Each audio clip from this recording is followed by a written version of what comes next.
I am the Lord thy God. Thou shalt have no other gods before me. Thou shalt not take the name of the Lord thy God in vain. Remember the Sabbath day and keep it holy. Honor thy father and thy mother. Thou shalt not kill. Thou shalt not commit adultery. Thou shalt not steal. Thou shalt not bear false witness against thy neighbor. Thou shalt not covet thy neighbor's wife. And God spoke all these words to all his children. I am the Lord thy God. God was giving each one of us, his children, a gift. He didn't want us to ponder and to worry and to wonder. He let us understand that he is God, and he commanded us that he is God. So we no longer need to worry and wonder, and is it the moon? Is it the sun? Is it Jupiter? Is it an idol? Is it a cow? You no longer need to worry who is God. God is going to take care of you. Thou shalt have no other gods before me. People today have money. They use money as gods, sex symbols, power, religious leaders under all different religions, controlling people, when people should be worshiping God. There is no other God, only God himself. No models, no sports figures, no politicians. We're all equal. God is the only king, and you should never feel insecure because we're all equal. That's a beautiful gift. We're all God's children. Thou shalt not take the name of the Lord thy God in vain. Many people talk as if they represent God directly. And when you give them money, you're giving God money. Doesn't work that way. Every single church, synagogue should have to account for the money that you give them. When you give them money, you're not giving God money, you're giving them money. Many religious organizations are businesses, and they use God's name to collect money. So this gift shows you that those that use God's name in vain by extorting you spiritually are breaking God's rules. If you want, you could help people directly, or if it is a charitable organization that you feel is justified, it's fine. But when you're giving money, don't let anybody extort you. Don't let them use God's name and think you can buy your way into heaven. You got to earn your way with kindness and love for your fellow brothers and sisters. Remember the Sabbath day and keep it holy. People were working at that point in history 7 days a week, killing themselves literally.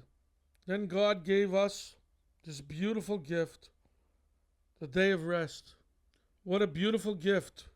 Prior to this gift, people had to work every day. Now everybody in the world thinks and they believe they're entitled to a day off. What a beautiful gift that God gave us. Honor thy father and thy mother. At that point in history, if the children didn't take care of the parents, there were no governmental agencies, there was no government to help you. It's either your children or nobody. And God made a rule that the children should honor thy mother and their father. All the elderly people out there should thank God for this beautiful gift. So now your children have the responsibility to honor you because of this beautiful gift that God gave you. Thou shalt not kill. Wow, what a special commandment and gift. Nobody's entitled to kill you. No matter what you do or say, they have no right to take your life. Nobody's perfect. And many times people go into rage and they lose their tempers. They don't necessarily even want to kill, but they just have that spirit at that moment. God has made everybody aware that it is forbidden. And if you do kill, your life is over. So this was a gift to make you feel safe and secure.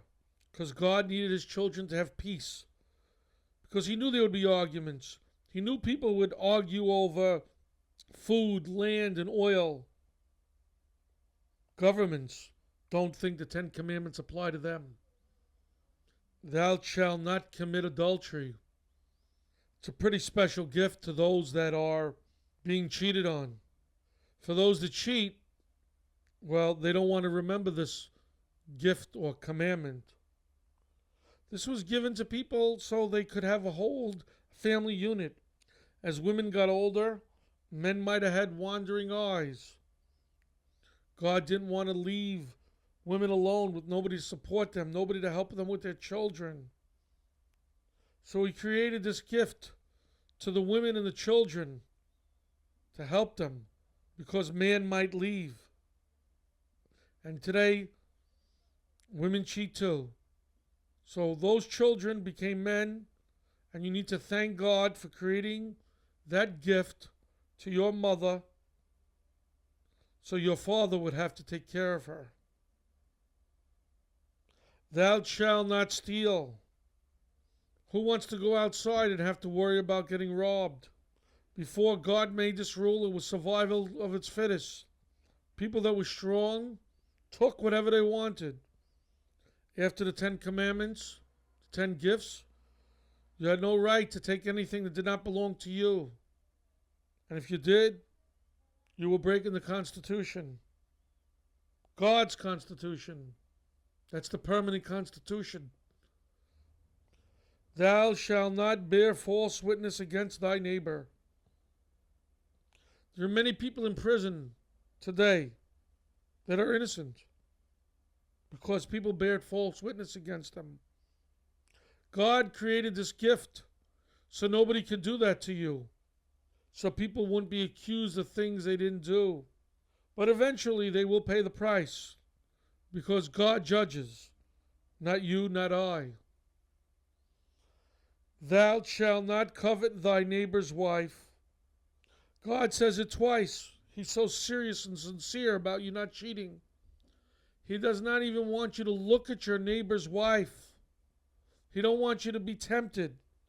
He does not want the family structure to be destroyed. Children need two parents and love. Today, the world is a very sad place where religions are killing each other. The 10 Commandments belongs to all of God's children. Very few people today can tell you the 10 Commandments. They could quote Abraham, they could quote Churchill, they could quote Lincoln, they could quote Einstein. They can't quote God. They cannot tell you the 10 gifts of God. And today, this gift is presented before you so you could cherish it, think about it, and live it. If you live this life, you will have a wonderful, peaceful life. And if you don't, your life will be filled with anxiety, worry, and eventually you will be judged. Not by me, by the big boss. So it's your choice. Please, God, bless all the universes. Amen.